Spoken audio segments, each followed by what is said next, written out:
উদউ খাজানাতা জাহান্নাম, জাহান্নামের প্রহরীদেরকে ডাক দাও, জাহান্নামের রক্ষীদেরকে ডাক দাও। জাহান্নামের রক্ষী ফেরেশতারা বলবে, বলো কি বলবা? বলবে আর সহ্য করতে পারি না। রক্ষীরা বলবে, আলাম তাকু তাতিকুম রুসুলুকুম বিল বাইয়িনাত,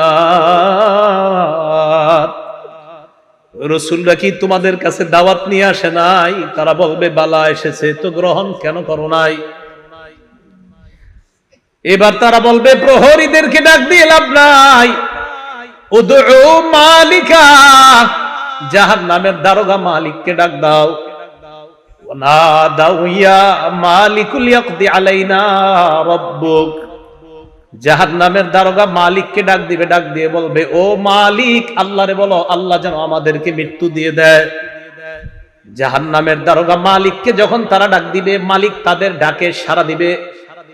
ইমাম আহমদ বলেন, রুবিতু আন্না বাইনা দুআইহিম ওয়া বাইনা ইজাবাতি মালিকিন ইয়াহুম আলফাআম, হয় মালিক তাদের ডাকে সাড়া দিবে 1000 বছর পর। ডাক দিবে মালিক 1000 বছর পর। জাহান্নামের দারোগা মালিক বলবে, বলো কি বলবা? 1000 বছর পর বলবে, কি বলবা বলো। আল্লাহ আমাদেরকে হেফাজত করেন। তারা বলবে, আল্লাহরে বলো আল্লাহ যেন আমাদেরকে মরণ দিয়ে দেয় জাহান্নামে। মালিক বলবে, ইন্নাকুম মাকিসুন, চুপচাপ আযাব ভোগ করো।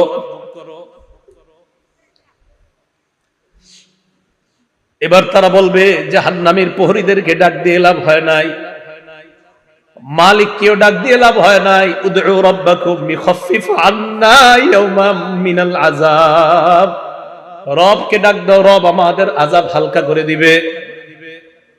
কেন না রবের চাইতে দয়ালু আর কেউ না। এবার তারা ডাক দিবে আল্লাহকে। আল্লাহকে ডাক দেওয়ার পর তারা বলবে, সূরা মুমিনুনের মধ্যে আল্লাহ বলেন, রব্বানা গালাবাত আলাইনা শিকওয়াতুনা, তারা ডাক দিয়ে বলবে, আল্লাহ আমাদের হতভাগ্য, আমাদের দুর্ভাগ্য আমাদের উপর বিজয় লাভ করছে। দুর্ভাগ্যদের অন্তর্ভুক্ত হওয়া যাবে না। আপনি জানেন না এই আয়াতটা আমি কতবার তেলাওয়াত করি, যখন সামনে আসে আমার এই আয়াত, কি অবস্থাটা হবে। জাহান্নামীরা বলবে, আল্লাহ আমাদের দুর্ভাগ্য, আমরা দুর্ভাগা হওয়ার কারণে আজকে আমাদের উপর, আমাদের এই দুর্ভাগা হওয়াটা আমাদের উপর বিজয় লাভ করছে। দুনিয়াতে আপনার কথা শুনি নাই। ওয়া কুন্না কওমান দাল্লিন, আল্লাহ আমরা ছিলাম পথভ্রষ্ট সম্প্রদায়। রব্বানা আখরিজনা মিনহা, আল্লাহ আমাদেরকে বের করে দেন না এখান থেকে। ফাইন উদনা ফাইন্না যালিমুন, আল্লাহ একবার বের করে দেখেন, আমরা যদি আর খারাপ কাজ করি, আমরা জালেম, আমরা আর খারাপ কাজ করব না। এই কথা বলার পর আল্লাহ যেই জবাবটা দিবেন, আল্লাহ বলবেন, ইখসাউ ফিহা ওয়ালা তুকাল্লিমুন, আল্লাহ বলবে লাঞ্ছিত অবস্থায় জাহান্নামে থাক, কোনো কথা বলবি না।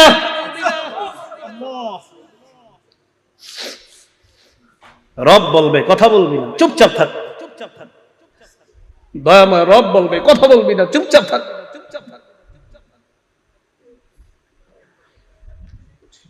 আমি তোমাদেরকে কি সতর্ক করি নাই? আপনারা জানেন যে ফেরেশতারা এটা বলছে, এটা বলছেন আল্লাহ যখন বলবে লাঞ্ছিত অবস্থায় চুপচাপ, কোনো কথা বলবি না। বহুত পেরেশানির মধ্যে পড়ে যায় আয়াত যখন পড়ি। রব যখন বলবে কোনো কথা নাই, কি অবস্থা হবে। তাই বলছিলাম, দুনিয়া থেকে নিরাপত্তা নামা নিয়ে যাওয়া, নিরাপত্তা নামা যদি নিয়ে না যাইতে পারি, ঠকে গেলাম, হতভাগা হয়ে গেলাম। আল্লাহ সকলকে সৌভাগ্যবানদের কাতারে শামিল হওয়ার তৌফিক দান করেন। তো আল্লাহ বলবে, ইখসাউ ফিহা ওয়ালা তুকাল্লিমুন, কথা বলবা না, থাকো। তো বলছিলাম ওই যে দরিয়ে, এই দরিয়ে নামক খাদ্য দেওয়ার পর এরপরে দেওয়া হবে কাঁটাযুক্ত খাদ্য, গুচ্ছ জাতীয় খাদ্য। গলা আটকানোর পর বলবে পানি দাও, তো পানি দিবে, পান করবে কি? চেহারার সামনে নীতি, চেহারা ঝলসে যাবে, পেটের সব ঝলসে যাবে। তখন তারা ফেরেশতা ডাক দিবে, জাহান্নামের প্রহরী ডাক দিবে, মালিককে ডাক দিবে, আল্লাহকে ডাক দিবে।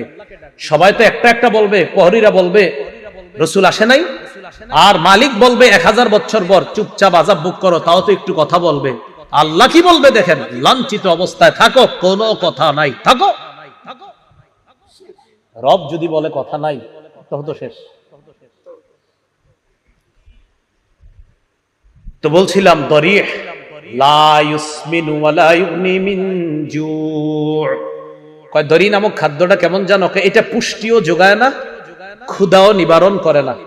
আচ্ছা, আমরা খাদ্য খাই কেন বলেন তো? হয়তো পুষ্টি বাড়ার জন্য, না হয় যেন ক্ষুধা নিবারণ হয়। আল্লাহ বলে লা ইউসমিনু, দরি নামক খাদ্য পুষ্টিও যোগাবে না, ক্ষুধাও নিবারণ করবে না। কিছু মনে করবেন না, পৃথিবীর একটা খাদ্য আছে যেই খাদ্যটা অ্যাভেলেবল মানুষ খায়, যেটা তার পুষ্টিও যোগায় না, ক্ষুধাও নিবারণ করে না। হুজুর কি এটা? মাশাআল্লাহ, ধূমপান। কি পান? ধূমপান। এটা পুষ্টিও যোগায় না, ক্ষুধাও নিবারণ করে না। বুঝা যায় দুনিয়ার ধূমপান জাহান্নামের দড়ির সাথে অনেকটা মিলে যায়। কি জি? জোরে কর না জি। সবাই শোনায় এখন, শুনতে হবে তো। আপনাদের মুসল্লি যারা আছে এগুলোর দিকে তাকায় বলেন কি ঠিক আছে?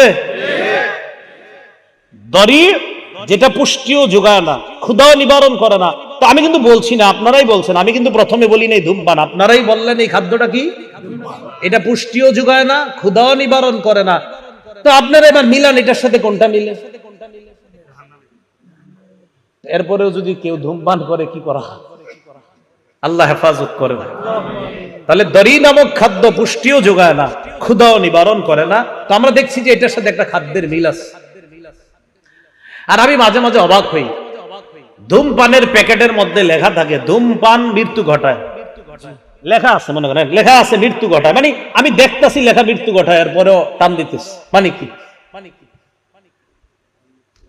আল্লাহ আমাদের সকলকে এই দুনিয়াতে থাকতেই আমি, আপনি সহ আমরা সবাই যেন একদম কবর থেকে নিরাপদ হয়ে যেন আমরা কিয়ামতের মাঠে গিয়ে রহমতের চাদরে ঢেকে যেন আল্লাহ আমাদেরকে পুলসিরাত পার করে দেয়।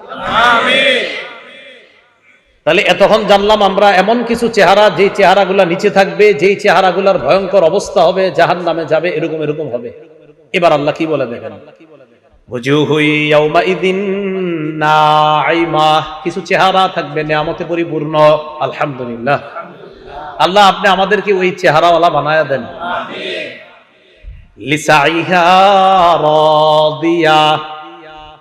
আগের চেহারাওয়ালাদেরকে আল্লাহ বলছে দুনিয়ার মধ্যে তারা গুনাহের কাজ করছে, কষ্ট করার কারণে কিয়ামতের ময়দানে তারা ক্লান্ত। এবার কি বলে দেখেন, লিসাইহা, তারা দুনিয়ার মধ্যে আখিরাতের কর্ম করার চেষ্টা করছে, এই চেষ্টা করার কারণে রাদিয়া, কিয়ামতের ময়দানে তারা সন্তুষ্ট হয়ে যাবে। তাহলে আগের দল দুনিয়াতে খারাপ কর্ম করার কারণে ক্লান্ত, আর পরের দল দুনিয়াতে কর্ম করছে, কষ্ট করছে, বাকি তারা সন্তুষ্ট। তাহলে আগের দল কিয়ামতে ক্লান্ত, অসন্তুষ্ট, আর পরের দল লিসাইহা, দুনিয়াতে কর্ম করেছে, কষ্ট করেছে, বৃষ্টিতে ছাতা মাথায় দিয়ে পানি এদিকে লেগেছে সেদিকে লেগেছে, মসজিদে কষ্ট করে গিয়েছে। তাহলে ওরাও কষ্ট করেছে, তারাও কষ্ট করেছে। আল্লাহ বলে রাদিয়া, দ্বিতীয় শ্রেণীর কষ্ট যারা করেছে, কিয়ামতের ময়দানে এই চেহারাগুলা দেখলেই বুঝবা তারা সন্তুষ্ট। আর কি, ফি জান্নাতিন আলিয়া, তারা থাকবে নিরাপদ জান্নাতে, শান্তির জান্নাতে, চিরস্থায়ী চির সুখের জান্নাতে থাকবে, আলিশান জান্নাতের মধ্যে থাকবে। আচ্ছা, আমি আপনি আমরা যারা এখানে বসা, আমাদের যদি দেখা সাক্ষাৎটা জান্নাতে হয়, মজা কি কম হবে না বেশি? তো আমরা ভালো হয়ে যাই, চলেন সবাই, কি বলেন? ফি জান্নাতিন আলিয়া লা তাসমাউ ফিহা লাগিয়া, জান্নাতের মধ্যে জান্নাতীরা লাগিয়া শুনবে না। লাগিয়া মানে অনর্থক কথা। ইমাম বুখারী ব্যাখ্যা করেছেন 7 মাস জান্নাতের মধ্যে জান্নাতীরা কোনো গালি গালাজ শুনতে পাবে না। দুনিয়াতে আমরা অনেক কিছু শুনছি, ইমাম সাহেবরা শুনে, খতিবরাও শুনে, মাদ্রাসার মুতামিম সাহেবরাও শুনে, কত মানুষের কত কথা শুনে। ইনশাআল্লাহ হুজুররা একটু নিশ্চিত থাকেন, একটু কষ্ট করেন, জান্নাতে অন্তত এই গালি গালাজ শুনতে হবে না। লা তাসমাউ ফিহা লাগিয়া, জান্নাতের মধ্যে অনর্থক কোনো কথা থাকবে না, কোনো অনর্থক কথা শোনা যাবে না। কত সুন্দর কথা হবে জান্নাতে, সে আলোচনা আমি পুরোটা করছি না। সর্বশেষ জান্নাতি যেই মানুষটা, এই মানুষটা আল্লাহরে সর্বশেষ তখন যখন তাকে জান্নাত থেকে বের করবে, এবার আমার আলোচনা আছে, দেখবেন লম্বা আলোচনা আছে সর্বশেষ জান্নাতির নিয়ে। তো ও যখন সর্বশেষ স্টেজে আল্লাহরে বলবে, আল্লাহ ওই যে একটা গাছ দেখা যাইতেছে, এটার কাছে আমারে নিয়ে যান, এরপরে আমি আপনার কাছে আর কিছু চাইবো না। বুখারী তো আছে, মুসলিম শরীফে লম্বা হাদিস। আল্লাহকে তুমি বারবার কইতেছো আর কিছু চাইবা না, তোমারে এক গাছের নিচে যাই, আবার তুমি আরেকটা চাও, আবার আরেকটার নিচে নেই, আবার আরেকটা চাও, এখন এটার নিচে গেল তোমার যদি নিয়ে যাই তুমি কিছু চাইবা না? মাবুদ এটাই শেষ, আর কিছু চাবো না। তো আল্লাহ তারে নিয়ে গেছে কোথায়? জান্নাতের একদম দরজার সামনে একটা গাছ। এই গাছটা এত সুন্দর, এত নিয়ামতে পরিপূর্ণ যে আগে যতগুলা নিয়ামত আল্লাহ তারে পার করছে, ওটার কাছে আগের গুলা কিছুই না। তো সেখানে গেছে, ওয়াদা করছে আর কিছু যাবো না। যাওয়ার পর অপেক্ষা করতেছে, হঠাৎ দেখে তার কানে জান্নাতীদের আওয়াজ আসতেছে। কি আসতেছে? সূরা গশিয়া কি বলছে? জান্নাতে কোনো কি থাকবে না, গালিগালাজ থাকবে না। ওই ব্যক্তি জান্নাতীদের আওয়াজ শোনার পর বললে, এত সুন্দর আওয়াজ কিসের? আল্লাহ আমারে একটু ওই আওয়াজ যারা করতেছে তাদের কাছে নিয়ে যান। তাহলে আওয়াজ কত সুন্দর হবে, কারণ তারে তো আল্লাহ একের পর এক নিয়ামত দিতেছে। তাহলে তার আওয়াজটা কত সুন্দর, নিয়ামতে পরিপূর্ণ আওয়াজ। মানে আমি চিন্তা করি হাদিসে যে জান্নাতীদের আওয়াজটাও কত চমৎকার হবে। ওই ব্যক্তিরা আল্লাহ বলবে, আরে যাক ঠিক আছে, 10 দুনিয়ার সমপরিমাণ এই যে আওয়াজ, যত সুন্দর ফুলের বাগান, ফলের বাগান, এই জাতীয় 10 দুনিয়ার সমপরিমাণ একটা বাগানের মালিক তোমাকে বানায় দিলাম। এটা আলিশান জান্নাতের বাগান, মানে আলিশান জান্নাত। এই জান্নাত মানে প্রাসাদ, রাজ প্রাসাদের মালিক বানায় দিলাম। তো আল্লাহ বলেন, লা তাসমাউ ফিহা লাগিয়া, যেই চেহারাগুলা সন্তুষ্ট চিত্তে তাদেরকে দেখবা, তারা জান্নাতের মধ্যে কোনো গালিগালাজ শুনবে না। লা তাসমাউ ফিহা লাগিয়া ফিহা আইনুন জারিয়া, সেখানে তাদের জন্য থাকবে প্রবাহমান ঝর্ণা, যেই ঝর্ণা থেকে দুধের নহর প্রবাহিত হবে, মধুর নহর প্রবাহিত হবে। হাদিসের মধ্যে আসছে, রাসূল বলেন, তুফাজ্জারু আনহারুল জান্নাহ মিন তাহতি তিলাল আও মিন তাহতি জিবালিল মিসকি, কয় মেশক আম্বর থেকে জান্নাতের নহরগুলা জান্নাতীদের বালাখানার নিচ দিয়ে প্রবাহিত হবে। কক্সবাজার দেখলে মন চায়নি মাঝে মাঝে, কিন্তু টাকা পয়সা তো কম, মন চায় কিন্তু আপনাদের সবার, কিন্তু যে হুজুর ওই জায়গায় গেলে গুনাহ হয়, কেমনে যাবো? এই যান না, দরকার নেই। জান্নাতে যখন যাবেন একবার, আপনি এনে বসবেন, আপনার বিবি আর একটা বৈশা, দুজন আনন্দ উল্লাস করবেন, আর দেখবেন নহর প্রবাহিত হচ্ছে। আমাদের আনন্দ তো সেখানে হবে, এখানে না, ইনশাআল্লাহ। আল্লাহ বলেন, ফিহা আইনুন জারিয়া, প্রবাহমান ঝর্ণা থাকবে। ফিহা সুরুরুম মারফুআ, সেখানে উঁচু উঁচু পালং খাট বিছানো থাকবে, হযরত যেন সেখানে আরাম করতে পারে। কেমন উঁচু?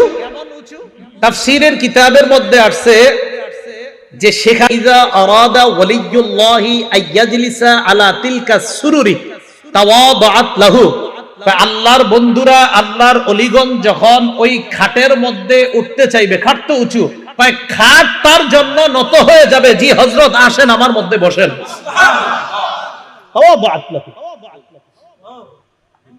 ফিহা সুরুরুম মারফুআতু ওয়া আকওয়াবুম মাওদুআ, তো খাটে বসবেন। বসার পর দুনিয়াতে তো বিভিন্ন জন, তারা বিভিন্ন মত টান দিছে যে ভাবসাব, আল্লাহ পাক রব্বুল আলামিন তো আপনাকেও দিবে যে তুমি তো দুনিয়াতে এই মদ টদ ছুঁয়েও দেখো নাই, তোমাকেও সেখানে শরাবান তাহুরা পরিবেশন করে গ্লাসের মধ্যে ওই শরাব দিয়ে, ফিহা আকওয়াবুম মাওদুআ, তোমার সামনে ওই শরাবান তাহুরা যুক্ত ওইটা পরিপূর্ণ গ্লাসগুলা তোমার সামনে সাজানো থাকবে। নাও তুমি আর তোমার বিবি পান করতে থাকবে। এজন্য বলছি, একবার চলেন, কষ্টে কোনো মতে যাই, এই গুনাহ করা যাবে না, ঠিক আছে না? ইনশাআল্লাহ গুনাহ আজকে থেকে ছেড়ে দেব ইনশাআল্লাহ। কালকে এই মুহূর্তে আমি যে কবরে থাকতে পারি, আপনি কবরে থাকতে পারেন, তো কি দরকার আছে? যেহেতু মরে যাবই, তো কষ্ট করো মতে গুনাহ থেকে বাঁচি, বাস গুনাহ থেকে বাইচা মরবো ইনশাআল্লাহ। মানুষ মনে করতে পারে আচ্ছা আল্লাহ কি এগুলো দিবে, মনে করতে পারে যে এত বড় বড় খাট পালং ইত্যাদি। তা আল্লাহ বলে মিয়া চিন্তা করো না, আফালা ইয়ানজুরুনা ইলাল ইবিলি কাইফা খুলিকাত, তারা কি দেখে না ওটের দিকে, ওট কিভাবে সৃষ্টি করা হয়েছে, একটু ওটের দিকে দেখে না? ওয়াইলাস সামাই কাইফা রুফিআত, আকাশের দিকে তাকায় না, আকাশ কিভাবে উঁচু করে রাখা হয়েছে। আচ্ছা একটু খুঁজি আমরা দেখি কোথায় খাম্বা আছে আকাশের, আসেনি না? খোঁজেন না একটু, আমরা দেখি আসেনি খাম্বা, নাই তো এইভাবে রয়েছে কেন? এটা জোরে বলেন, কে রাখছে? কে রাখছে এইভাবে? আল্লাহ বলেন ওয়াইলাস সামাই কাইফা রুফিআত, আরে খুঁটি ছাড়া আসমান যদি আমি এইভাবে রাখতে পারি, আর তোমাদেরকে এই নিয়ামতে পরিপূর্ণ জান্নাত দেওয়া তো আমার কাছে কোনো ব্যাপার না। ওয়াইলাল জিবাল